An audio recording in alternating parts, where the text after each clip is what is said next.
Assalamualaikum warahmatullahi wabarakatuh. Jumpa kembali dengan saya di mata kuliah Manajemen Koperasi. Hari ini kita akan membahas lanjutan dari bagaimana mengelola koperasi. Khususnya di bagian 2 ini kita akan menjelaskan tentang proses manajemen koperasi. Kemarin kita sudah membahas tentang proses manajemen koperasi. Pada intinya adalah pengelolaan sumber daya untuk mencapai tujuan koperasi, baik tujuan ekonomi maupun tujuan sosial. Perlu kita pahami bahwa koperasi itu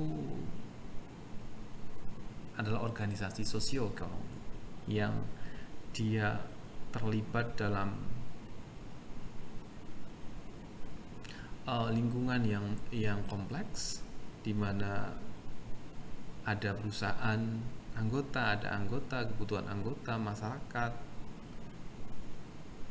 pesaing, dan pasar. Nah, ini kita perlu pahami bahwa koperasi berbeda dengan yang lainnya. Bahwa tujuan utama dari koperasi adalah berorientasi pada kebutuhan anggota.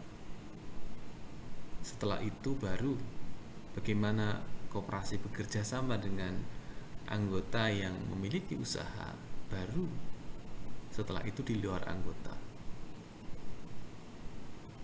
dan dia juga berkontribusi dalam kegiatan ekonomi di pasar tentunya. Oke. Sehingga prinsip secara sederhana ada beberapa yang lebih mengerucutkan bagaimana prinsip-prinsip manajemen koperasi. Walaupun secara umum sudah saya sampaikan bahwa dasar pengelolaan koperasi itu adalah prinsip-prinsip dari koperasi itu sendiri.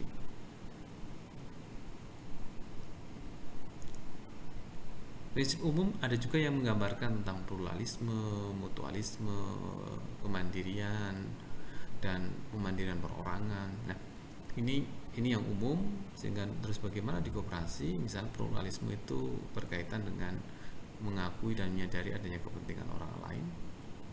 Artinya dalam manajemen anggota, manajemen koperasi, anggota itu juga sekaligus sebagai pelanggan. Oke.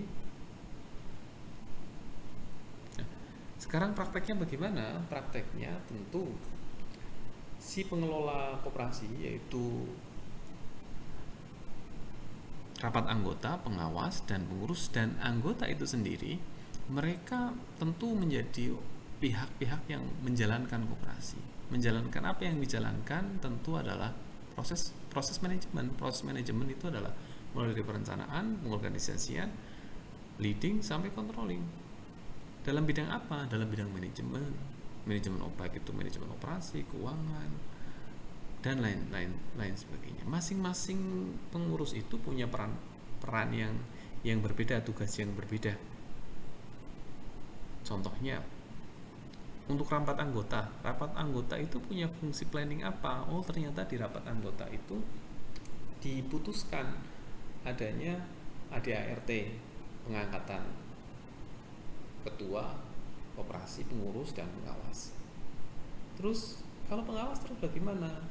Pengawas dia punya fungsi planning untuk merumuskan standar prestasi, standar prestasi dikatakan koperasi, khususnya pengurus berhasil ketika seperti apa. Nah, terus anggota bagaimana? Anggota, ingat bahwa koperasi itu, anggota itu adalah pemilik, sehingga dia juga punya tugas untuk merencanakan. Tugasnya apa? Tugasnya tentu selain memberikan masukan pada rapat anggota, tentu dia sebagai konsumen, dia bisa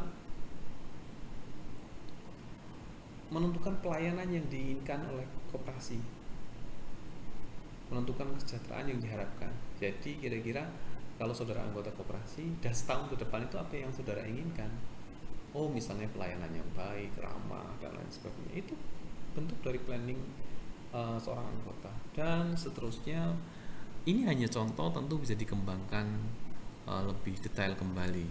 Tapi kira-kira ini adalah tugas masing-masing tugas masing-masing dari organisasi koperasi.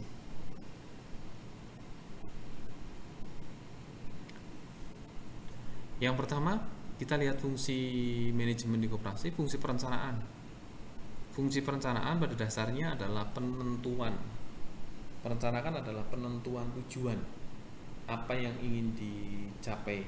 Tentu kalau tidak ada yang dicapai, tidak ada standar ukuran berhasil atau tidak, sehingga menjadi penting untuk kita menentukan apa yang ingin dicapai dalam sebuah perencanaan.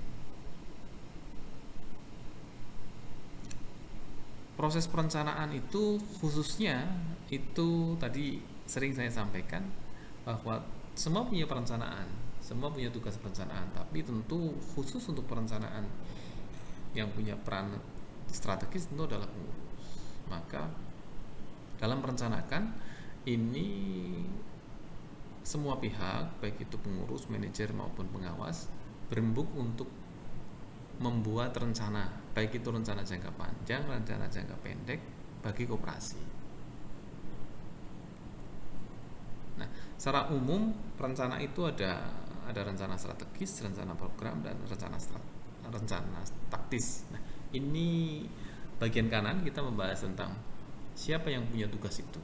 Pengurus dan manajer itu ya rencana strategis, manajer dan unit itu rencana program, rencana taktis itu staff dan unit masing-masing, kepala bagian, kira-kira semacam itu. Oke, jadi penyusunan rencana ada hubungan yang erat antara rencana strategis, rencana program, dan rencana taktis. Rencana program, rencana strategis diturunkan ke rencana program diturunkan ke rencana taktis itu dibuat untuk mendukung rencana program, dan rencana program dibuat untuk mewujudkan rencana strategis. Ini tahapan-tahapan perencanaan, mulai dari penetapan tujuan, pengembangan strategi alternatif, pengambilan keputusan, merumuskan kebijakan, penganggaran, dan perumusan pedoman kerja. Pedoman kerja ini nanti tentu untuk mengukur ketercapaiannya. Yang selanjutnya kita bahas tentang pengorganisasian. Setelah ada rencananya, setelah ada tujuannya, selanjutnya kita bicara tentang terus siapa yang mau menjalankan, siapa yang mau melaksanakan.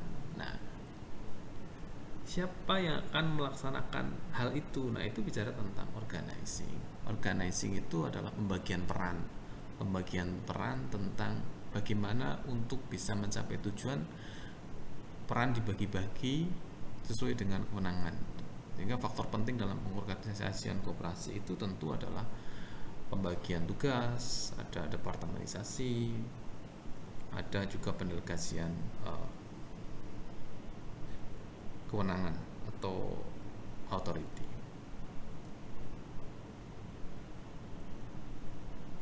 Pengurus tentu harus mengumpulkan berbagai sumber daya di koperasi untuk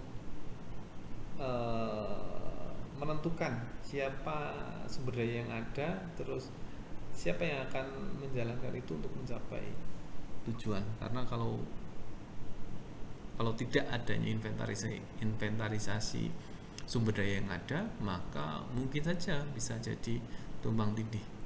Jadi bisa saja bagian yang kelebihan nanti akan diambil untuk menjalankan bagian yang kurang, dan seterusnya. Oke, kita akan jumpa kembali pada video yang selanjutnya.